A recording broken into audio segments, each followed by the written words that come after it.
श्री रामदेव जी महाराज की कथा अंतर्गत आजना बीजा दिने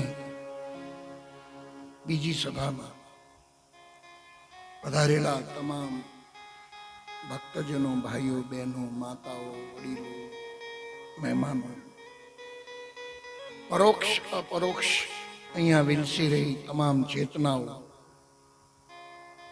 संगीतनी टीम અને આ યુટ્યુબ દ્વારા જે જોતા હશે, કથાને સાંભળતા હશે, માણતા હશે,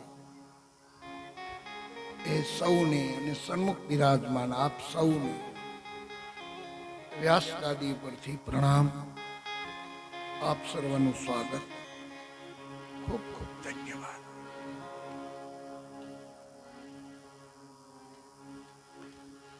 સવારની આપણી કથામાં આપણી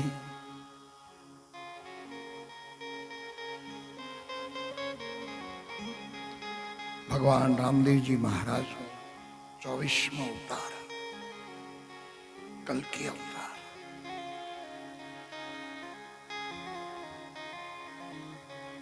એને સમજવાનો પ્રયત્ન કરીએ છીએ यथा योग्य रीते. अपनी पोतानी साधना, अपनी पोतानी उपासना में आपने उत्तरोत्तर बल मळे एनो एक आ प्रयत्न थई रह्यो छे.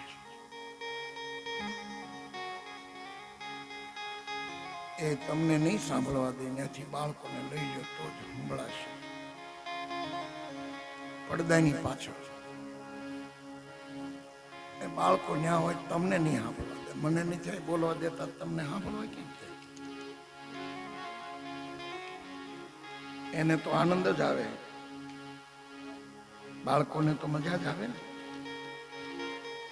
આનંદ આવે ને રમવાનો.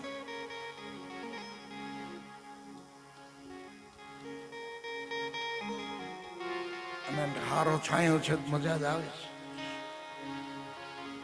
રાવભાન કહેતા જવું પડે છે, થોડાક બીજા લીમડે આવજો આ બાબો, ત્યાં પછી આવતી કથામાં ત્યાં રમે.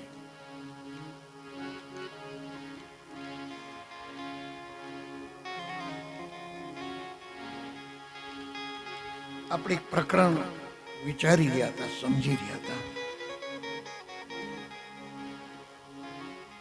આપણી ઉપાસના, આપણી સાધના गति करे, चरे वेती चरे वेती.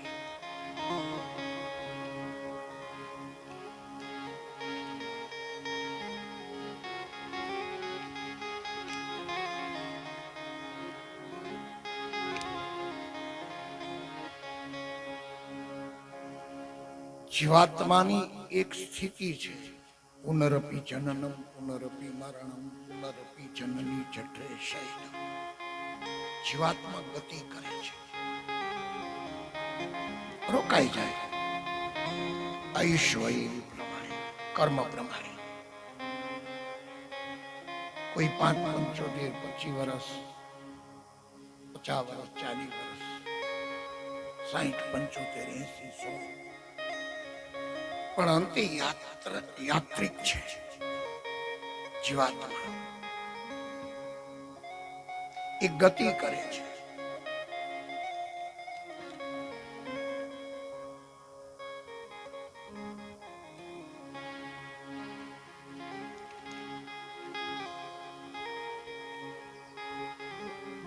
कोई कह્યું કે આ આત્મા ગતિ કરે છે, એની સાબિતી શું?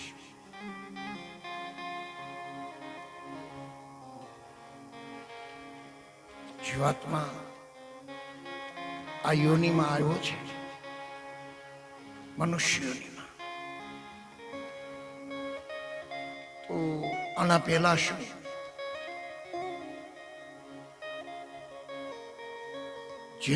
જેની આપણને ખબર હોય ને એનો ડર લાગે. આપણે મર્યા નથી તો મરવાનો ડર કેમ લાગે છે? આપણે મર્યા તો નથી, હજી મરવાનો ડર લાગે છે. કોઈ અગ્નિને અડી જઈએ તો આપણને ફરી વાર ધ્યાન રાખી ભાઈ અહીંયા ન અડાય. જે વસ્તુનો અનુભવ થયો હોય ને એનો જ ડર લાગે.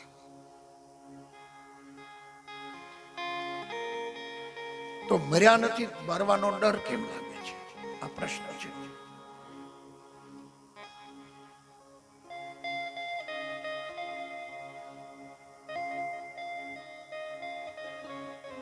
મહાપુરુષોએ ચિંતન કર્યું છે કે જીવાત્માને મૃત્યુનો ડર એવો એટલા માટે લાગે છે, ભલે ખબર ન રહી હોય આપણને ગયા જન્મમાં, પણ મૃત્યુ તો થયું છે તો જ જન્મ હોય. પુનરપી જનનમ પુનરપી મરણમ પુનરપી જનની ચક્રેશય. એનું એક જ પ્રમાણ છે.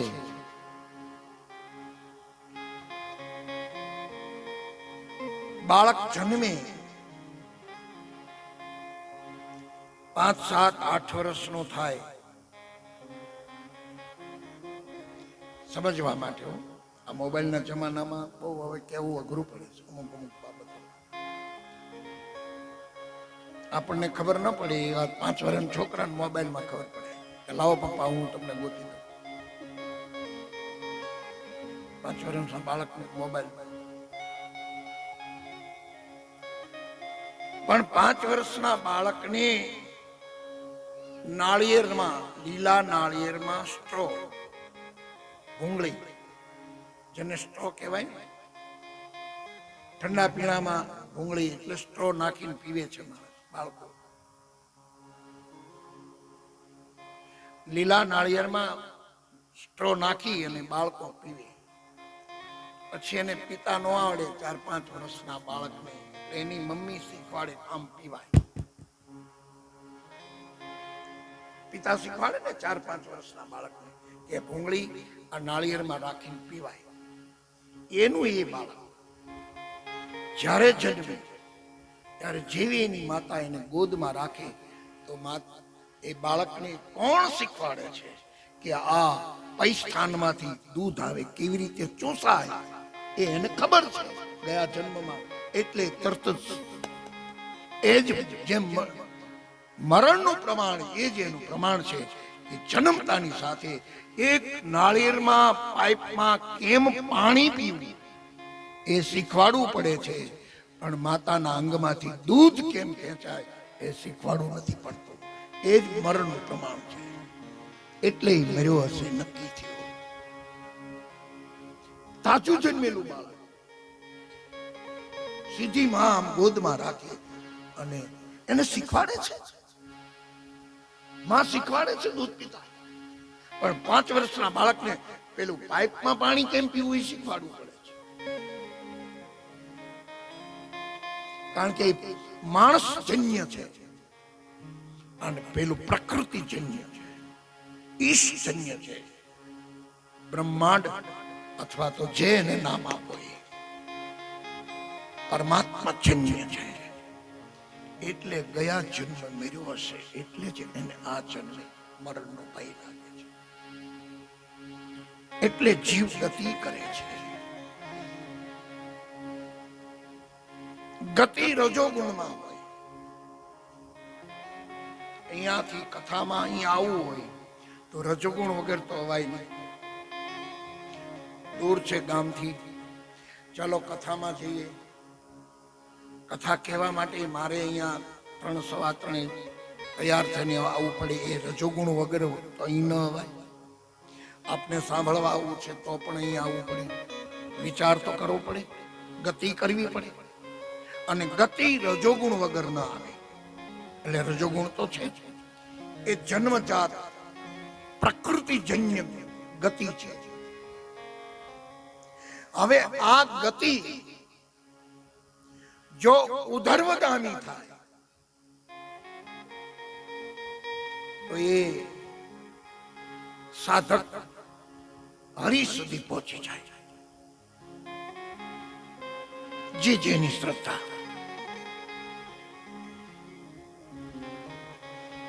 રામદેવજી મહારાજના ચરણમાં જેની શ્રદ્ધા હશે એમ કે છે એ સાધક ઉધાર્વ ગતિ થાય તો રામદેવજી મહારાજના ચરણમાં પહોંચી જાય, અથવા તો રામદેવજી મહારાજના રૂપમાં લીન થઈ જાય. ઉધર્વ ગતિ થાય તો ગતિથી તો અહીંયા આ મંડપમાં હવે આ મનોસ્થિતિને થોડી ઉધર્વ ગતિ કરીએ આપણે. સાંભળવા બેઠા એનો અર્થ એવો નથી. સાંભળે છે માણસ, ભાઈઓ બહેનો વડીલો માતાઓ, પણ આ સાંભળવાથી 3 સ્ટેપ છે ઉપનિષદના.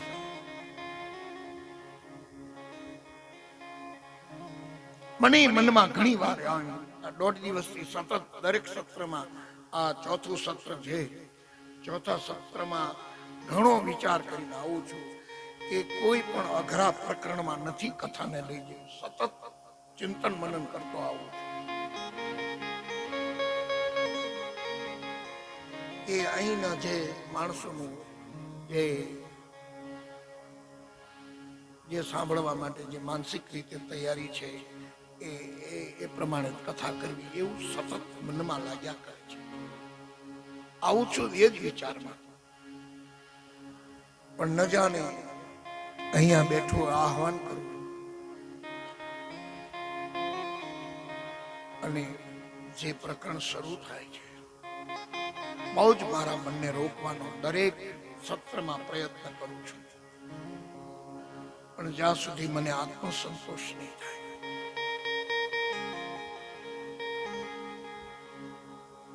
આત્મસંતોષ એટલે મને મારા આત્માની સાથે પ્રમાણિકતા નહીં દેખાય ત્યાં સુધી આ પ્રકરણો નીકળી જાય છે, બોલાઈ જાય છે. મારે આ કઈ કહેવાની જરૂર નથી. હું આથી આ ગતિ રજોગુણ શબ્દ ન વાપરું ને એમને ચાલ્યો જાવ કથામાં તો થઈ શકે એવું છે. પણ મેરે ભાઈ બેન, અહીંયા કોઈ અશરીરી ચેતનાઓ ઘૂમી રહી છે. આ ભૂમિમાં અશરીરી ચેતનાઓ ઘૂમી રહી છે અને એ કંઈક બોલાવી રહી છે. એ કંઈક બોલાવી રહી છે. એ મેરે ભાઈ બેન અનુભૂતિ છે.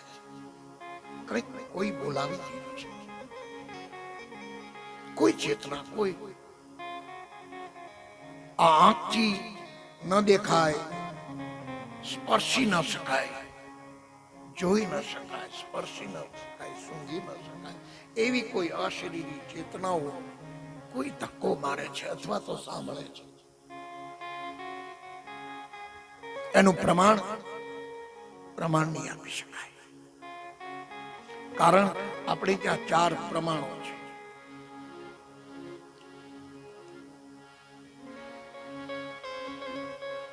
એક અનુમાન પ્રમાણ છે. કોઈ આમ ચાલુ આવતું હોય અને અજવાળી રાત હોય, આમ ચાલુ આવતા આપણને લાગે ફલાણા ભાઈની હાલ છે, અનુમાન છે. હાલ ઉપરથી આપણે એને ઓળખી શકીએ કે ફલાણા બેન આવે છે, એવું બોલી શકીએ. ચાલુ અનુમાન. નજીક આવે ત્યારે એ વ્યક્તિ ન પણ હોય એટલે અનુમાન ખોટું પડે. અનુમાન પ્રમાણ આ વેદોના શબ્દો છે, ઉપનિષદોના શબ્દો છે. એક આપણે ત્યાં બીજું પ્રમાણ છે, પ્રત્યક્ષ પ્રમાણ.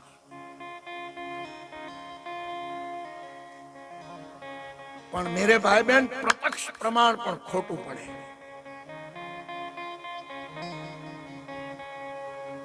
હું અહીં બેઠો છું, તમે ત્યાં બેઠા છો, આ પ્રત્યક્ષ આંખ જોવે છે તો પણ ખોટું હોય. થોડુંક સમજવા માટે કોઈ યુવાન માણસ એના પોતાના બહેનને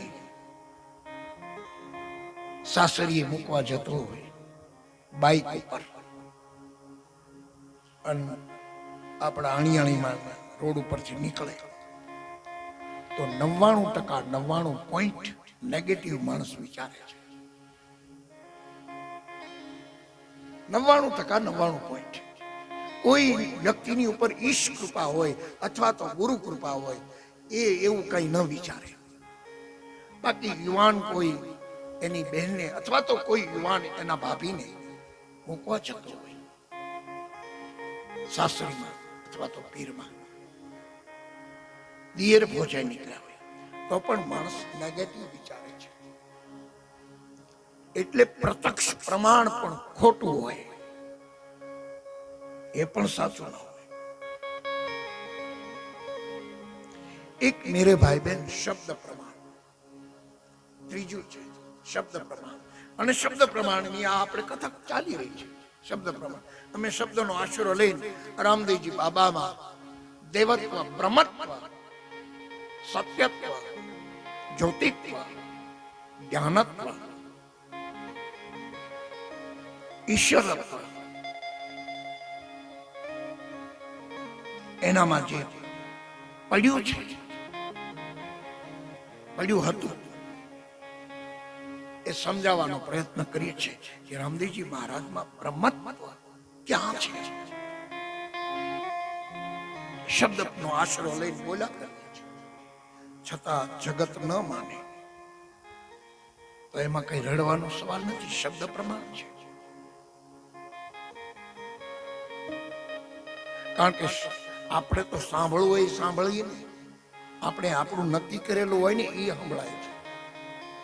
નહીં, વિનોદમાં એક વાર્તા છે. પેલાનો સમય આ મોબાઈલ નો કાળ નહોતો. લેન્ડલાઈન ના ફોન, લેન્ડલાઈન ના ફોન હતા ને ઘરે, બધાના રિસીવર, ક્રેડલ, એ વખત જમાનાની. એટલે નવા નવા વેવાય થયેલા, 40 વર્ષ, 42 વર્ષની ઉંમર, 45 વર્ષની ઉંમર દંપતીની, અને બે વેવાય પહેલા વહેલા બનેલા. આ બાજુ પહેલા વાળા દીકરા વાળા પહેલા વહેલા વેવાય અને વેવાય, આ બાજુ દીકરી વાળા છે. અને પહેલા વહેલા જે વેવાય થયા હોય ને એને તો બાપુ વાતો ન થાય. એની તો રોજ બે વખત ફોન કરે દિવસમાં, મારા હમને તમારા હમ, હવે આંટો આવો. લગ્ન થાય પછી કે અમને આવી ખબર નહોતી, પેલા કે અમને આવી ખબર નહોતી. અને એ તો બસ સ્ટેન્ડે જોયું હોય એને ખબર હોય. બે વેવાયણો મળે ને ભેટી પડે તો આપણને એમ થાય કે હવે આ બેન જુદા પડાવવા પોલીસ બોલાવી પડી. એકબીજાને મૂકે ને એવા વેવાયણ પડતા હોય, ભેટી પડે. એવા વેવાય ને વેવાયણ પહેલા વહેલા બનેલા બે પક્ષના. એમાં કઈ મુશ્કેલી આવી. દીકરાના બાપુજીને, એટલે એને દીકરીના બાપુજીને ફોન કર્યો એના પપ્પાને કે સાંભળ્યું કે હા નામ ગોઠવી લેજો અણિયાળી વાળા, હજી મારા અહીં 7 દી રહેવાનું છે, એટલે નામ કોઈનું દેવું નથી.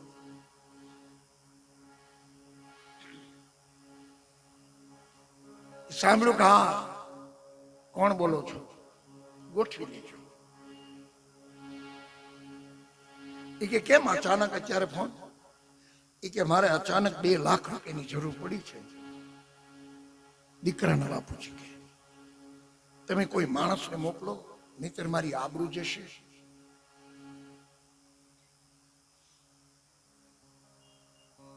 ગમે તેમ થાય. અને હા કપા વેચાશે, તો ક્ષેત્રોમાં ઉભો છે, કપાસ વેચાશે એટલે તમને સમયસર પહોંચાડી દઈશ 2 મહિનામાં, પણ કોઈને મોકલો 2 લાખ લઈ.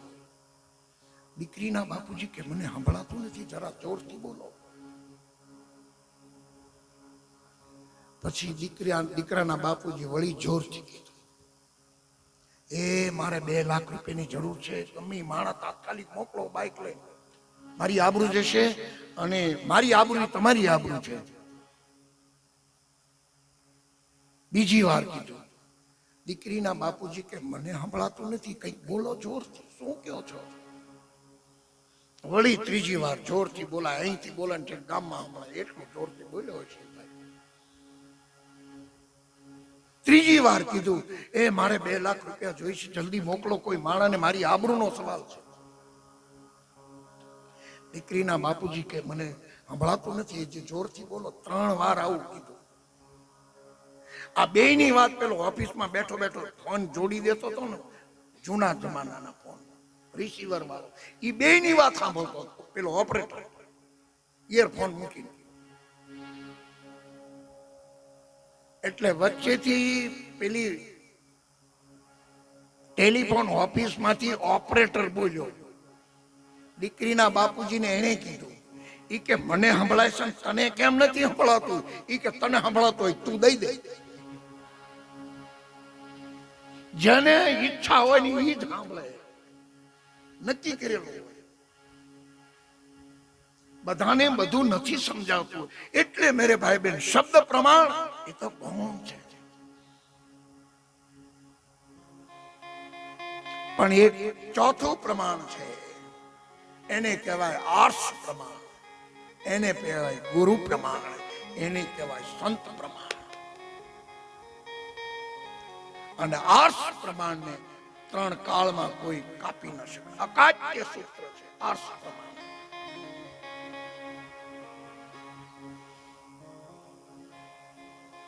અને એ આર્ષ પ્રમાણ નિજાત પંથીઓમાં શિરમોર છે, શિરમોર છે. આર્ષ એનો ગુરુ કહી દે. આર્ષ પ્રમાણ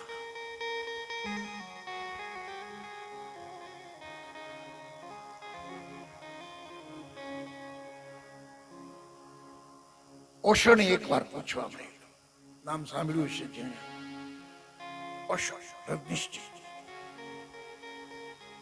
એને કીધું કે આ તમે બુદ્ધ માટે જે બોલો છો બહુ સરસ બોલો છો, પણ બુદ્ધે આવું કઈ કીધું નથી. એ કે ન કીધું હોય તો લખી લો, નવું લખી લો. પણ બુદ્ધે તમને નક્કી થાય છે કે આ બુદ્ધે કીધું છે 100%. એ કે હા, એવું તો અંતરાત્મા કબૂલ કરે તો કે લખી લો. એમ મેરે ભાઈ બહેન, આર્ષ પ્રમાણ સંત પ્રમાણ જેને કહેવાય.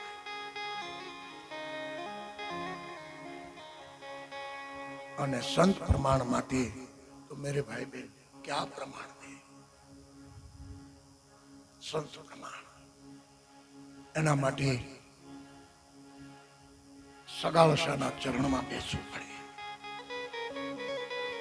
એના માટે સતીયુગમાં જુઓ તો હરિચંદ્ર ને વિશ્વામિત્ર ને પૂછવું પડે, આર્ષ પ્રમાણ. એના માટે પ્રહલાદજીને પૂછવું પડે, આર્ષ પ્રમાણ. એમાં શબ્દ નહીં, એમાં શાસ્ત્ર નહીં, આર્ષ પ્રમાણ. એના માટે ખેમડિયા કોટવાલને પૂછવું પડે, દારલદેને પૂછવું પડે, તોરલને પૂછવું, અરે સાસઠિયાને પૂછવું પડે. આર્ષ પ્રમાણ.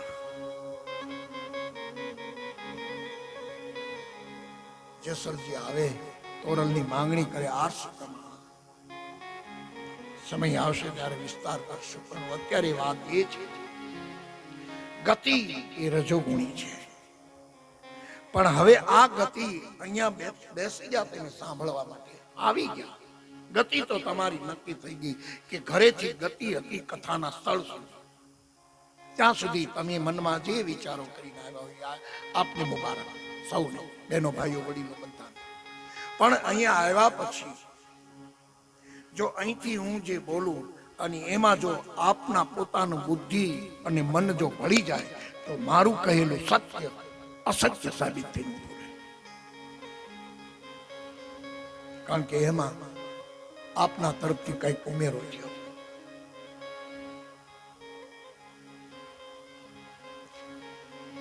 અને એમાં એ ઉમેરો થઈ જાય ત્યારે હંસ વૃત્તિ જો હોય તો પાણી જુદું જેમ દૂધમાંથી થાય એમ કરી છે. તો ગતિ મેરે ભાઈ બહેન હવે માત્ર ને માત્ર કંઈ પણ આપણા તરફથી ઉમેર્યા વગર શબ્દ જે અહીંથી કહેવાય અને એ કહેવાય અને એ પછી એનું સતત મનન થયા કરે. જે વાક્ય ગમ્યું હોય 3 કલાકમાં, જે વાક્ય, જે સૂત્ર આપને પસંદ આવ્યું, અહીંથી તો બધું બોલાય છે. એક અર્થમાં કહું તો રેડીમેડ કપડાની દુકાન છે આ તો. અને 9 દિવસમાં આપણી જોડી તો નીકળવાની જ છે. આમાં આપણી જોડી તો આમાં છે. મને ફિટ થશે ત્યારે હું પહેરીશ, આપને ફિટ થાય ત્યારે આપ પહેરજો. પણ 9 દિવસમાં આ રેડીમેડ વસ્ત્રોની દુકાન છે, એમાં આપના માપના કપડા નીકળશે. એમાં બે મત નથી. કલર પસંદગી બધું આપના ઉપર છોડી દઉં, પણ નીકળશે માપ ચોક્કસ. તો એક શ્રવણ પછી એક બીજું સૂત્ર છે મનન. એ સૂત્ર જો ગમી ગયું હોય તો એક સૂત્રને સતત મનમાં વાગોળ્યા કરો. એટલે ભગવદ્ ગીતામાં 11મા અધ્યાયમાં 3 ટુકડા આપ્યા છે: શ્રવણ, મનન અને નિધિધ્યાસ. એ સૂત્ર પછી મનન કર્યા પછી પ્રયોગમાં આવે. આમ નહીં સમજાય. સરળતા કરવા માટે દ્રષ્ટાંત ઉઠાવીને સમજાવવાનો પ્રયત્ન કરું છું. કોઈ દીકરીને કહેવામાં આવ્યું હોય કે દીકરી, તમારી સગાઈ આ ગામમાં ફલાણા ભાઈ સાથે કરવામાં આવી છે. કોઈ દીકરી યુવાન હોય 17, 18, 20 વર્ષની, અને એને કહેવામાં આવે કે આ સગાઈ તમારી આ ગામમાં ફલાણા ભાઈના દીકરા ફલાણા ભાઈ સાથે કરવામાં આવ્યું છે. એ એમણે સાંભળ્યું, જોયું નથી, માત્ર સાંભળ્યું. દીકરો તો જોયો નથી પોતાનો ભાવિ ભરથારને, માત્ર એનું સાંભળ્યું. ભાવિ ભરથાર વિશે એનું રૂપ, એનું ગુણ, એની સંપત્તિ બધું જ સાંભળ્યું. પણ પછી એ દીકરી કુંવારી હોય ત્યારે એ દીકરી સતત એના પતિના સ્મરણમાં, એના ગુણમાં, એના રૂપમાં સતત વિચારે ચાલે. આ અંતિમ દ્રષ્ટાંત છે. આ સિવાય બીજો કોઈ વિકલ્પ નથી સમજાવવા માટે.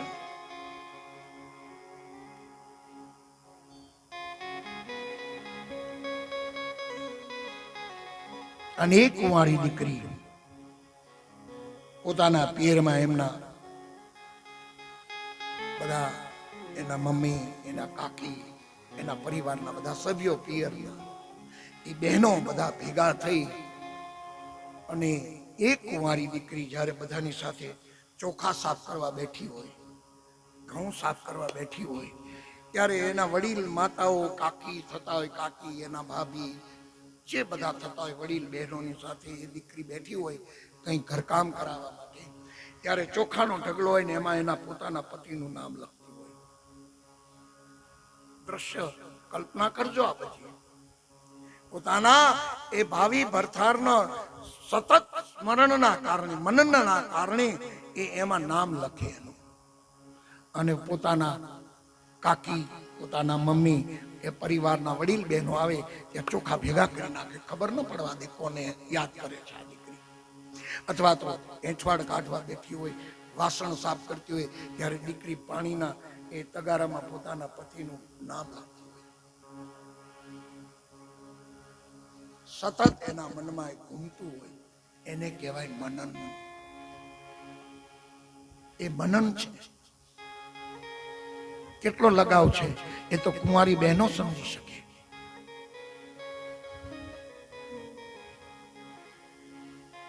પછી એ જ દીકરો જ્યારે પરણવા બેસે એ કન્યાની સાથે, ત્યારે એની સાથે હસ્તમેળાપ કરે અને લગ્ન થયા પછી એ દીકરી એમ કહે કે મેં તારી સાથે લગ્ન કરી લીધા, હવે જા, તારે જવું હોય તો તારા ઘરે, હું મારા ઘરે. તો શક્ય નથી.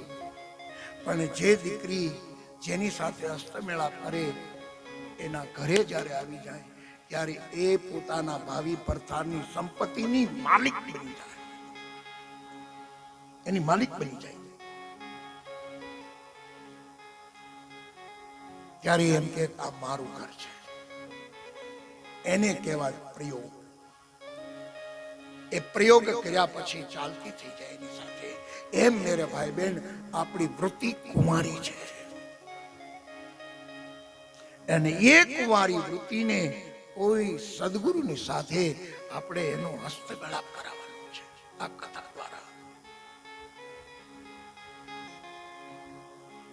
એટલા માટે કદાચ દાસ સવાઈ કીધું હોય એવો સ્વયંબર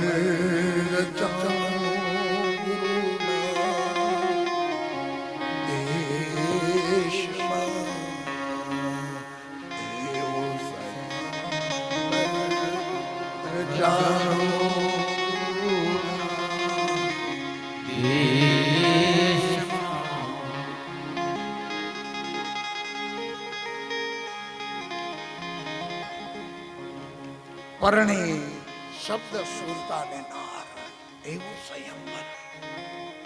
એમ આપણી વૃત્તિ મેરે ભાઈ બેન કુમારી છે, એ પરણી નથી.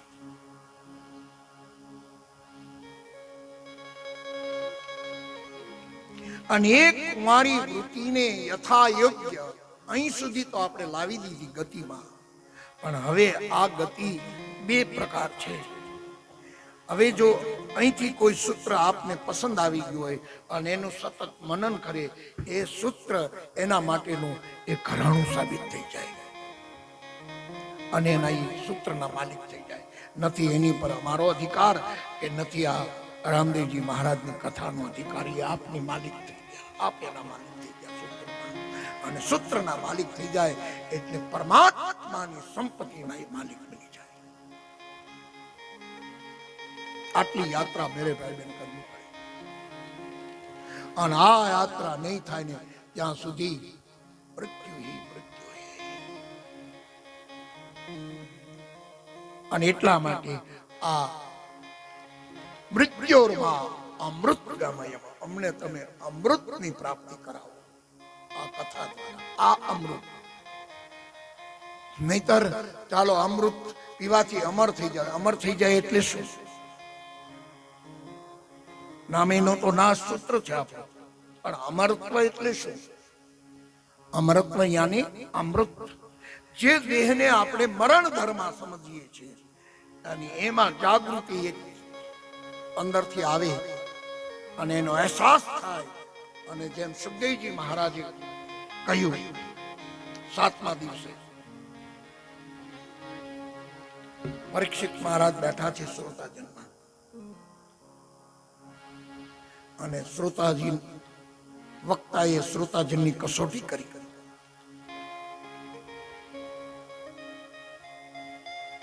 એ 5મા દિવસે વધારો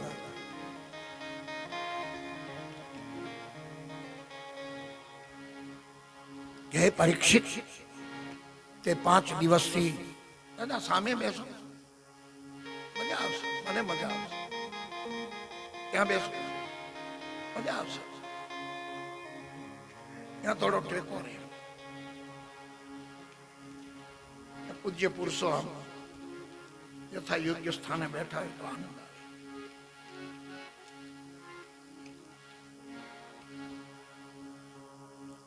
પાંચમા દિવસે કહ્યું, પરીક્ષિત આજ 5 દિવસ થોડું જલપાન કરી લે, થોડું ફળ ખાए. नहीं बाप जी, आप कथा कहते जाइए और कुछ मत पूछिए. અને 7મા દિવસે કથા વિરામ આપ્યો ત્યારે સુખદેવજી મહારાજે કીધું, પરીક્ષિત જો સામેથી તક્ષક આવે છે, તતક્ષય કરોતિ ઇતિ તક્ષક. જો આમ સામેથી ચાલ્યો આવે છે, હમણાં આવીને તને ડંસ મારશે. બોલ, તારે જીવવું છે?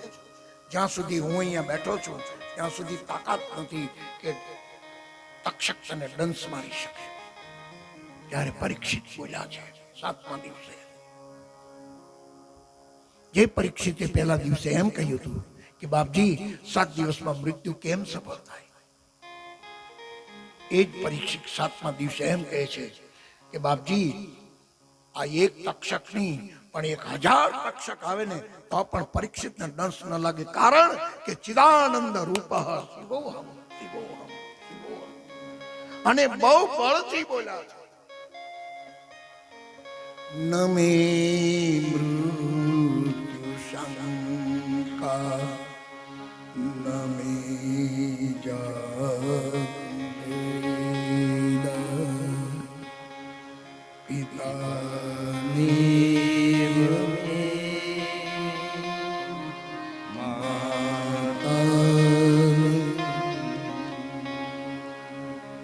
અહમ નિર્વિકલ્પ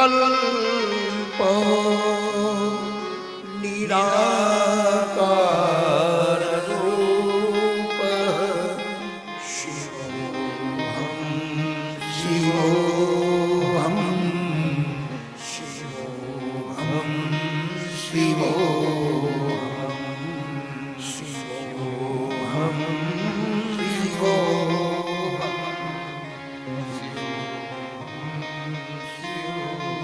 बापजी मारो जन्म पण नहीं, मारो मृत्यु नहीं, यही स्थिति हो गई। प्रमाण से भागवत जी, और क्या प्रमाण? ए स्थिति ने अहिया त्रीजो सूत्र एम कहे छे, अमने मृत्यु माथी अमृत तरफ लई जाए, ए अमरत्व। नहींतर अमरत्वनो बीजो अर्थ आपणे ત્યાં ગાયકોએ ગાયું છે કે આંચકેલું અમૃત અમર કરશે પણ અભય નહીં આપી શકે। આંચકેલું અમૃત અમર કરશે પણ અભય નહીં આપી શકે।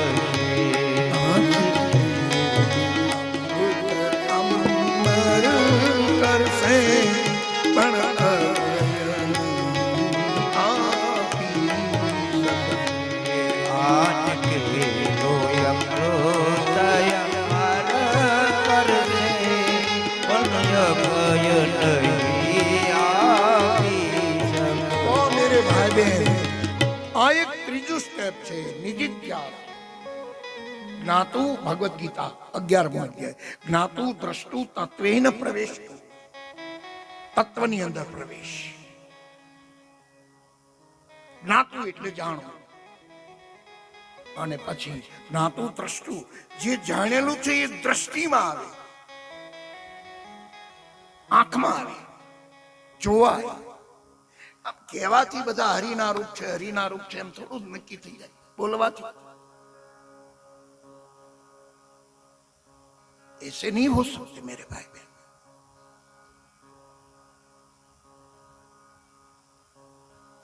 अच्छा, ત્રીજું સ્ટેપ છે દ્રષ્ટિમાં જો કેળવાય, એટલે આપણી ત્યાં વાણીના પણ પ્રકારો છે। વૈખરી વાણી છે, બોલાય છે, અહીંથી બોલું છું વૈખરી વાણી। એક વાણીનો બીજો પ્રકાર છે મધ્યમાં, એક ત્રીજો પ્રકાર છે પશ્યંતી વાણી। પશ્યંતી દેખાય, વાણી દેખાય, બોડી લેંગ્વેજ, એ અંગ્રેજી બોડી લેંગ્વેજ। આમ ચાલ્યો આવે માણસને ખબર પડી, એની બોડીમાંથી પણ શબ્દો નીકળતા હોય, બોડી લેંગ્વેજ જેને કહેવાય।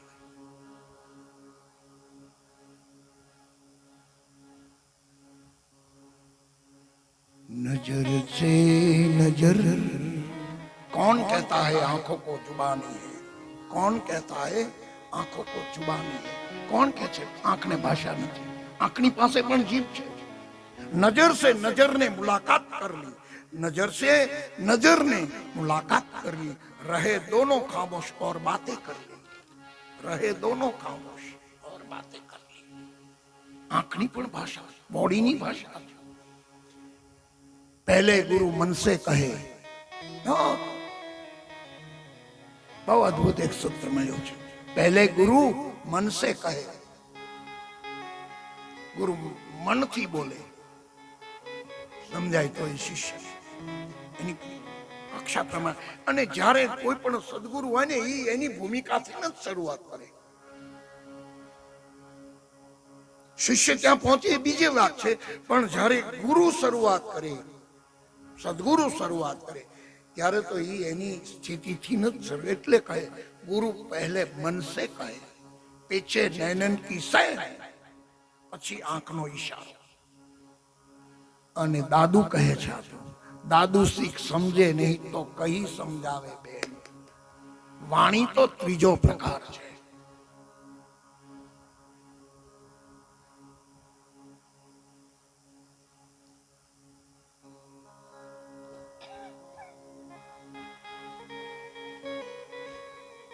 આમ 2,000 માણસોની સભા બેઠી હોય, 2,000-5,000 માણસો ભાઈઓ બહેનો, અને કોઈ બેન ઉભા થઈને આમ હાલતા જાય ને બોલે, સાંભળ્યું? જેને લાગુ પડે એ જ ઉભો થાય.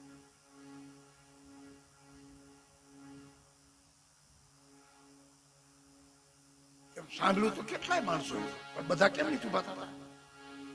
પણ જેને લાગુ પડે એ જ ઉભો થાય. પણ અત્યારે તો નામથી બોલાવવાનો રિવાજ શરૂ થયો છે. આ તો દરબારી ગામ છે, આમાં કઈ સવાલ નથી કહેવાનો. અહીંયા તો રીતા રજ પોતા દરબારોની તો એક બહુ અદભુત છે રહેણી કહેણી. એમાં 2 મતની ખૂબ દરબારોમાં કથા કરી છે, પ્રાઇવેટ ભાગવત કથા કરી છે, ઘણી કરી છે. અને અમારા બરવાળામાં તો નક્કી કરેલું છે કે મારી યારે દરબારોનો જો સમાજ હોય એટલો બીજો કોઈનો ન હોય. હરિદ્વાર કે ગમે ત્યાં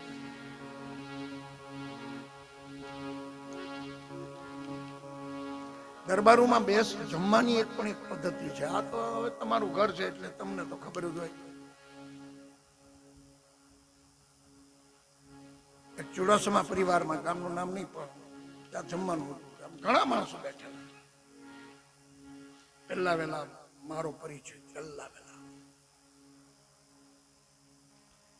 એટલે બધા મંદિરો અંદર તાણ કરે, લ્યો લાડુ લ્યો. લાડવા બને એટલે લાડુ, દાળ ભાત શાકનું ભોજન હતું. કોઈ લે છે ઓલા પીરસવા વાળા આવ્યા. પછી મેં મારી બાજુમાં બેઠા તેને પૂછ્યું, મેં કે આટલો બધો આગ્રહ કરીશ, કોઈ લાડુ કેમ નથી લેતા? એ કે તમને ખબર છે અમારા દરબારો મમ્મી કે શું? એ કે ઘરધણી લે ને તો જ બધા લે. પણ કેમ?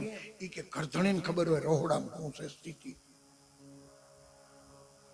ગમે ત્યારે આવવા દો ન કરાય. આપણે તો અંદરો અંદર બેઠા એટલે આપો એમ ન હાલે. ઘરધણી જે સામગ્રી લે ને એ જ આપે, એ જ બીજાથી લેવાય. રીત છે મહેમાનમાં જમવાની, એ તો જે ગયા હોય ને ખબર. અને આ તો રીતા રંગ હતા, વિવેક છે અદભુત.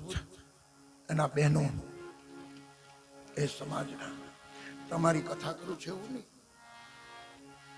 અને મને જેટલા ક્ષત્રિયો સાંભળે છે ને એટલે બીજી જ્ઞાત, બીજા બધા સાંભળે છે, પણ 2 સમાજનો હું માનીતો એક કથાકાર છું. 2 સમાજનો, એક ક્ષત્રિય સમાજનો અને એક વિરક્ત સાધુઓનો. કુંભમાં મેં બહુ જ કથાઓ કરી છે. વિરક્ત મહાત્માની મહામંડલેશ્વર બેઠા ખૂબ ખૂબ મોટા સંતો કુંભમાં 4 કુંભમાં કથાઓ કરી છે. એટલે મહાત્માઓ મને જેટલા હેત પ્રેમથી સાંભળે છે, બહુ પ્યાર મળ્યો છે મહાત્માઓનો, સંતો હજી મળે છે. અને ક્ષત્રિય સમાજ એ ખૂબ આદરથી સાંભળે છે. નક્કી કર્યું છે કે કોઈ પણ ભોગે જે શ્રોતાજન બેઠા હોય ગમે તે સમાજના, પણ શ્રોતાજનોને અંધશ્રદ્ધામાંથી કેમ બહાર આવે, જળ શ્રદ્ધામાંથી, અંધશ્રદ્ધામાંથી, અને એનો બૌદ્ધિક, માનસિક અને આત્મિક કેવી રીતે ઉધર્વગામી થાય એવો સતત પ્રયત્ન મારવો હોય. આ કદાચ પણ બહુ સાંભળવા પ્રયત્ન કરે જ ભાઈઓ બહેનો, તો મેરે ભાઈ બહેન પરિણામ જરૂર આવે. તો વાત એ ચાલે છે, ગતિથી તો અહીંયા આવ્યા, પણ હવે 2 સ્થિતિ બને. જો આપણું મન અને આપણી બુદ્ધિ જો આ કથાને અપાઈ જાય, અર્પણ થઈ જાય, તો આપણી જે ગતિમાં આવ્યા હોય એ ગતિ જ્યારે પાછા જાય ત્યારે એ વ્યક્તિની સ્થિતિ ઉધર્વગામી થઈ જાય.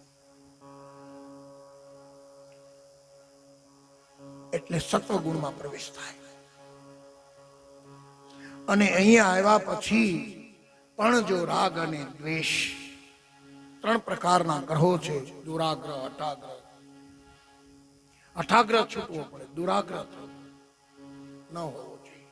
અટાગ્રહ કે આવી જ કથા હોવી જોઈએ, આમ જ હોવું જોઈએ, આ જ કરવું જોઈએ, એવો કોઈ પણ હઠ નહીં. અને એક પૂર્વગ્રહ. આ ત્રણ ગ્રહો છૂટે ને તો જ કથા પરિણામ આપે. કાં તો આપણને પૂર્વગ્રહ હોય, કાં તો હઠાગ્રહ હોય કે આવી કથા કરે તો જ બરોબર, આ જ કથા આમ જ હોવી જોઈએ. અને આપણે જે નક્કી કરેલું હોય, કથા તો ગંગાની ધાર છે, દીને દીને નવમ નવમ ગંગાના પ્રવાહમાં એકવાર પગ મૂકો, બીજો ઉઠાવીને મૂકો ને ત્યારે એ પ્રાણી ચાલી ગયું હોય છે. એ પ્રવાહ બદલાઈ જાય છે, ક્ષણે ક્ષણે ગંગાનો પ્રવાહ બદલાય છે. આની આ કથા તમે બીજી વાર કરો ન પણ આવે આ સૂત્રો. રામદેવજી મહારાજની પરિવાર આવી કથા કદાચ ભાવિમાં પેટાળમાં શું પડ્યું શું ખબર, બીજી વાર યોજાય પણ આ સૂત્રો ન પણ આવે. અથવા તો પ્રવાહ છે, ગંગાની ધાર છે અને કથા એ ગંગા છે.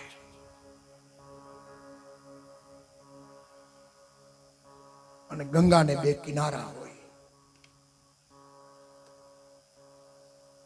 અને એ ગંગા એ કિનારાની અંદર વહે એમાં જેની શોભા છે.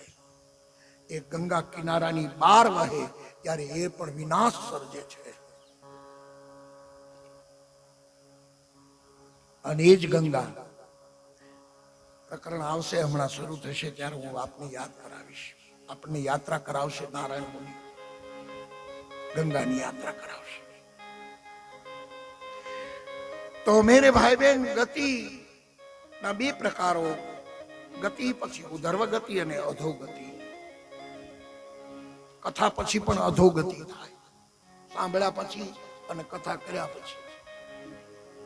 સત્કર્મ પણ આપણને, અને જુઓ ને કેટલા પ્રમાણો આપો. સ્વયં દક્ષ મહારાજ યજ્ઞ કરે છે. યજ્ઞ તો સત્કર્મ છે ને. ભાગવતજીમાં પ્રસંગ છે, રામચરિત માનસમાં છે, શિવ પુરાણમાં છે. કેટલા પ્રમાણો આપો. દક્ષ મહારાજ યજ્ઞ કરે છે શિવની સાથે બદલો લેવા, વટ પાડી દેવો આપણી ભાષામાં કહો તો. એવા મારા દીકરાના લગ્ન કરવા છે ને કે ગામ જોતું રહી જાય.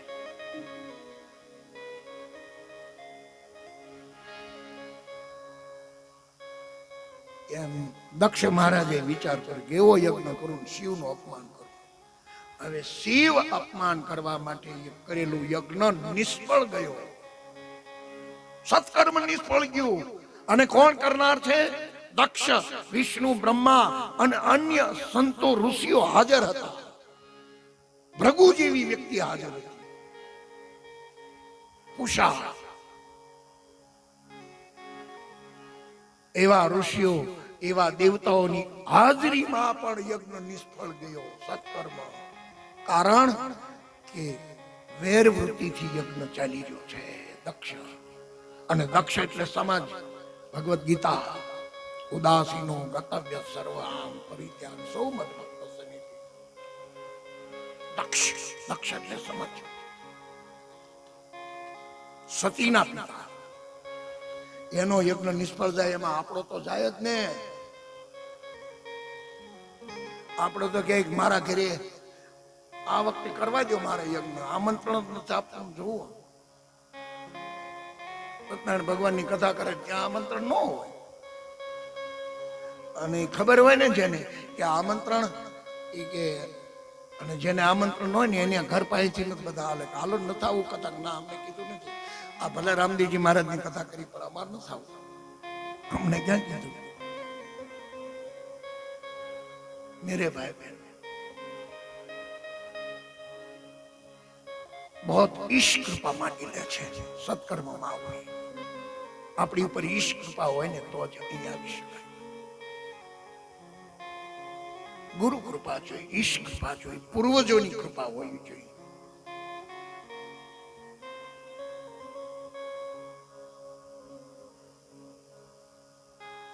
तुलसी पूर्व के पाप से हरि कथा ना सोहाय. तुलसी पूर्व के पाप से हरि कथा ना सोहाय. જ્યારે હરિ કથા ન ગમે ત્યારે સમજવું હવે પૂર્વના આપણા પાપ આવ્યા અમે. ત્યાં સુધી હરિ કથા જ્યાં કંઈ જ ગુમાવવાનું આવતું નથી. અહીંયા કોઈ આયોજકો તો અહીંયા આ કથામાં તો નહીં, પણ કોઈ પણ જગ્યાએ આપણે જઈ કથામાં તો થોડા જ્યાંથી આપણા પોતાના ઈચ્છા પ્રમાણે આપણે કંઈક પત્રમ પુષ્પમ ધરાવીએ તો કઈ આયોજકો એમ તો નથી કહેવાના કે તમારે કંઈક આપવું જોઈએ. પ્રશંસા માટે નથી કહેતો, પણ પહેલા દિવસે જે નામ બોલાના લગભગ 12 કે 13 દીકરીઓના જ નામ આવ્યા. આ પ્રસંગમાં, આ કથામાં દીકરીઓના નામ આવ્યા. આ કથાની અંદર પત્રમ પુષ્પમ. ભલે એમના પિતાનું નામ હતું સાથે, પણ કોના દીકરી છે, કોણે અહીંયા આમાં યોગદાન પોતાની આહુતિ આપી આ જ્ઞાન યજ્ઞમાં? દીકરીઓ જ આવી. તો સત્કર્મ પણ મેરે ભાઈ બહેન જો દ્વેષ વૃત્તિથી કરવામાં આવે તો સત્કર્મ પણ નિષ્ફળતા લાવે છે. સત્કર્મ પણ અધોગામી થાય. તો એવી ગતિના પ્રકારોમાં અહીંયા 6 પ્રકારની ગતિ છે. એમાં સમય કોણ હંસ ગતિમાં હતા, કોણ ચાતક ગતિમાં હતા, કોણ સારસ ગતિમાં હતા, કોણ મયુર ગતિમાં હતા, અને રામદેવજી મહારાજ અશ્વ ગતિમાં હતા. એ 5મી ગતિ એમની બતાવી છે. અને છેલ્લે શરણાગતિમાં આ રામદેવજી મહારાજની ગતિનો અનુભવ કરી અને જે માણસો શરણાગતિમાં પહોંચ્યા છે એના પ્રકરણો આપણે કહેવાના છે. તો આવી 6 પ્રકારની ગતિમાં આરંભમાં વંદના પ્રકરણ આવે અને એમાં આવો નારાયણ મુનિ આપણને એક યાત્રા કરાવે છે. પાંચાલ પ્રદેશ. ત્યાં ફરતા ફરતા કહે છે કે એકવાર ભગવાન કપિલ મુનિ પધાર્યા છે. આરંભમાં 5 દેવની પૂજા પણ બતાવી છે. આપણે પહેલા દિવસે વિચાર કર્યો તો ફરી વાર એનો સંકેત આપી દઉં તે પૂર્વ ભૂમિકા સમજાય જાય. પંચદેવની પૂજા અનિવાર્ય છે. દરેકે દરેક વ્યક્તિએ પંચદેવ, અને એટલા માટે આ દેહ પણ 5 તત્વથી બનેલો છે. અને દેહને સમજવા માટે એક દેવ એક તત્વનું પ્રતિનિધિત્વ કરે છે. પૃથ્વી, જળ, તેજ, વાયુ, આકાશ એના એક દેવ નક્કી કરેલા છે.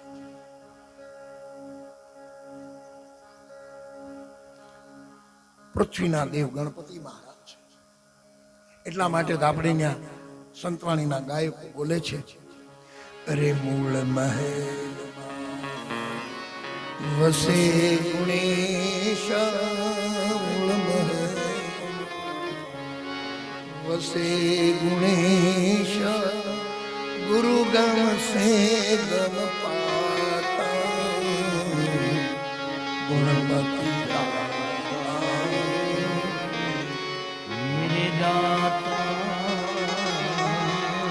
તો એ ગણપતિ મહારાજ એ પૃથ્વીના દેવ છે. એટલે તો આરંભ પૃથ્વી પર થાય છે. એ તો એમાં જવું નથી, પણ હું સંકેત કરી દઉં કે ભગવાન બ્રહ્માજીને કહે છે કે તમે સૃષ્ટિ નિર્માણ કરો. ઈચ્છા એ કે પણ સૃષ્ટિ નિર્માણ ક્યાં કરો? સૃષ્ટિ તો પૃથ્વી તો જળમાં છે, અને પૃથ્વી જળમાં જ હોય ને.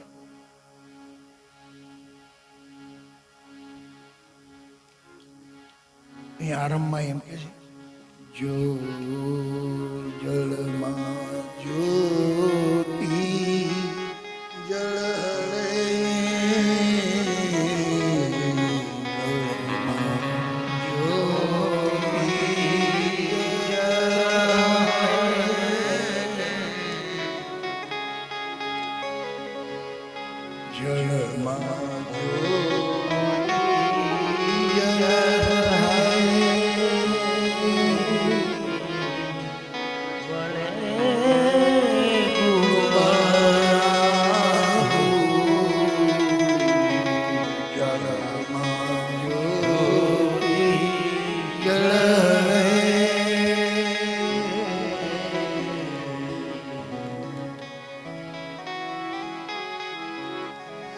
નાર એટલે જળ.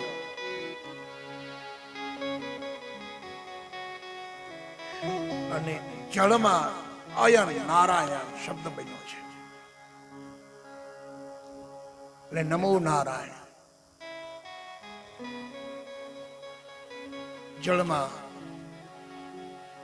શસ્યયામાં સુતેલા નારાયણ વંદન.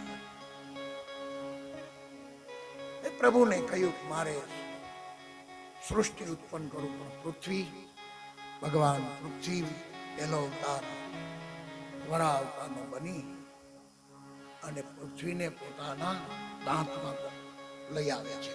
એટલે પૃથ્વી પ્રથમ. એટલે પંચદેવનું આધિપત્યમાં પ્રથમ ગણપતિ મહારાજ. જળના દેવ વિષ્ણુ ભગવાન. વિષ્ણુના અનેક અવતારો છે. રામને ભજો, કૃષ્ણને ભજો, રામદેવજી મહારાજને ભજો. કોઈ પણ રૂપ ઈચ્છા પડે. પૃથ્વી જળ તેજ, તેજ તત્વના અતિશક્તિ સૂર્યદેવ. પૃથ્વી જળ તેજ વાયુ, વાયુ તત્વના દેવ શક્તિ છે. અને આકાશ તત્વનો દેવ પ્રગટ બ્રહ્મ છે, પરમાત્માનું જે સ્વરૂપ, શિવ સ્વરૂપ બીજા અર્થમાં. એટલે ભગવાન ભોળાનાથને અર્જુનમાં બતાવ્યા છે શાસ્ત્રમાં. કોઈના પુત્ર. આકાશ એટલે આપણે સામે બોલીએ છીએ આકાશ, જે દેખાય છે આસમાની કલરનું. ખરેખર આકાશ એટલે ખાલી ભાગ. ઘટાકાશ, મટાકાશ આ બધા શબ્દો છે વેદોના, એમાં નહીં. પણ આકાશ તત્વનું પ્રતિનિધિત્વ શિવ કરે છે. એટલે શિવ અજન્મા છે, કોઈના પુત્ર નથી. અને ઘટાકાશ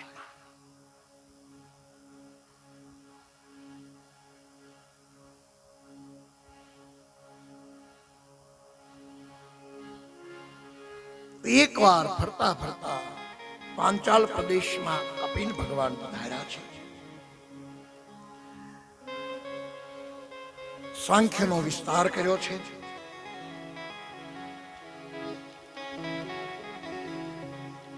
એ કપિલ ભગવાન ત્યાં એક નારાયણ મુનિ નામના એક સંત, આત્મદેવ નામના એક સંત, અનેક સંતો પાંચાલ પ્રદેશમાં મળ્યા છે. અને પૂછ્યું છે, બાપજી આપે એમની કથા તો બહુ જ કહી છે,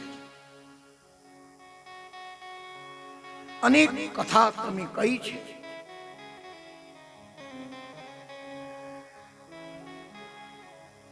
તો તમે બાપજી એક વાત કરો ને. આ જગતમાં એકદમ સામાન્ય મનુષ્ય માટે સહેલામ સહેલો, આ ભવસાગર તરવા માટે સહેલામ સહેલો કયો માર્ગ છે?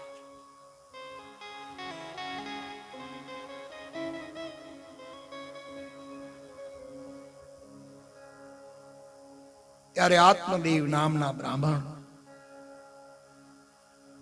સંત, ઋષિ, મુનિ કપિલ ભગવાનની હાજરીમાં જે પ્રશ્ન પૂછ્યો, ત્યારે એમણે કહ્યું કે પ્રભુ તમે મને, અમે આવી એક સરસ કથા તો કહી છે તોરાયણ પુરાણની, પણ હવે તમે અમને ગંગાજીની યાત્રા કરાવો ને બધા.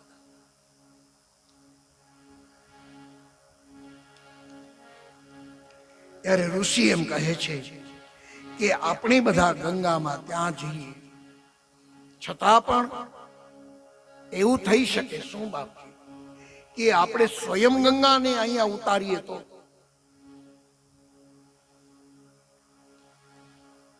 ત્યારે આત્મારામ નામના બ્રાહ્મણ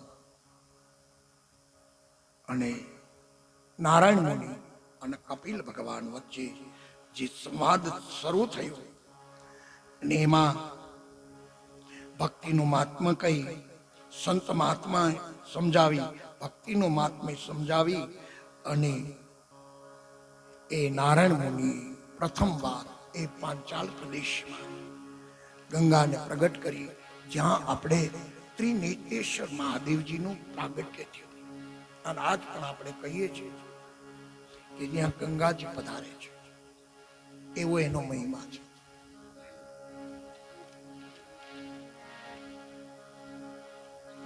તો કહેવામાં આવ્યું કે બાપજી સ્વપ્ન સૃષ્ટિમાં, આજ મેં સવારના આપને સમજાયું કે સ્વપ્ન સૃષ્ટિમાં ભગવાનને આદેશ આપ્યો કે તમે આ મારું આ ગ્રંથ મસ્તક ઉપર ધારણ કરી અને રણુજા ધામમાં પધરાવો.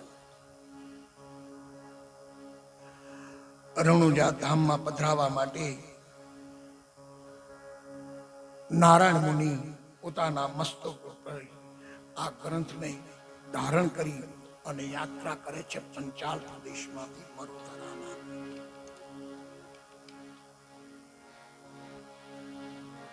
અને મરુધરામાં યાત્રા કરતા કરતા જઈ રહ્યા છે.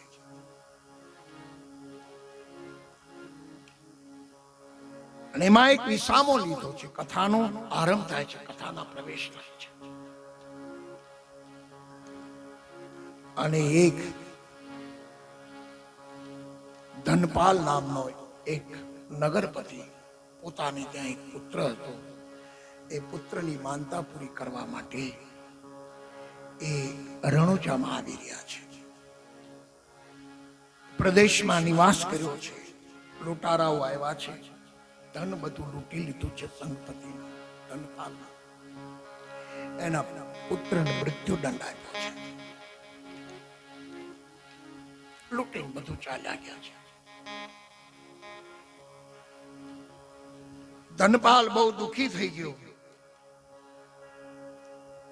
ખૂબ રડે છે કે હવે પ્રભુને મને દીકરો તો આપ્યો, પણ દીકરાને હું દર્શન કરાવવા લઈ જતો, દીકરો તો મૃત્યુ પામ્યો, હવે મારે કેમ લઈ જવો એને?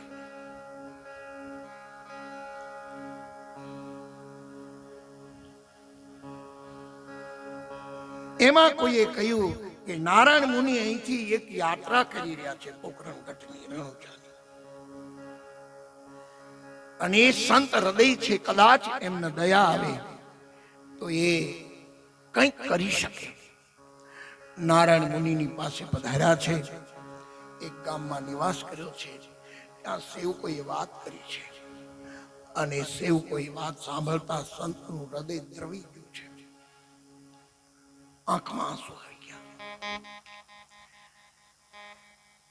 ત્યારે આંખ બંધ કરી અને પોતાના ગોદમાં તુરાયન પુરાણ રાખી અને એક સંકલ્પ કર્યો. પ્રથમવાર નારાયણ મુનિએ, હે હરિ, હે રામદેવજી મહારાજ, યોગ્ય નિષ્ઠાથી અને મન વચન કર્મથી હું આ ગ્રંથના શરણમાં હોય અને આપે જ મને કહ્યું હોય કે મારા દેવળે લઈને તમે આવીને આને સ્પર્શ કરાવો, તો પ્રભુ આપ આમાં પધાર્યા છો એની મને વધારે શ્રદ્ધા નિર્માણ થાય. એટલા માટે હે હરિ, આ ગ્રંથ ને હું જે બાળકને સ્પર્શ કરાવું અને બાળક જો સજીવન થાય તો પ્રભુ મારા જીવનનું એક સાફલ્ય છે. સંત હૃદય દ્રવી ગયું અને નારાયણ મુનિ પ્રથમવાર એ તુરાયન પુરાણ લઈ અને એ સંઘપતિ હતા ત્યાં આવીને એનો દીકરાના વિયોગમાં રડે છે. 20 વર્ષનો દીકરો છે. અને એને પ્રથમવાર એ નારાયણ મુનિએ આ રામદેવજી મહારાજની તુરાયન પુરાણનો સ્પર્શ કરાયો મસ્તકે. અને મસ્તકે સ્પર્શ કરાવતાની સાથે એક આરાધ કરવાનો છે. નારાયણ મુનિએ એક આરાધ કર્યો છે.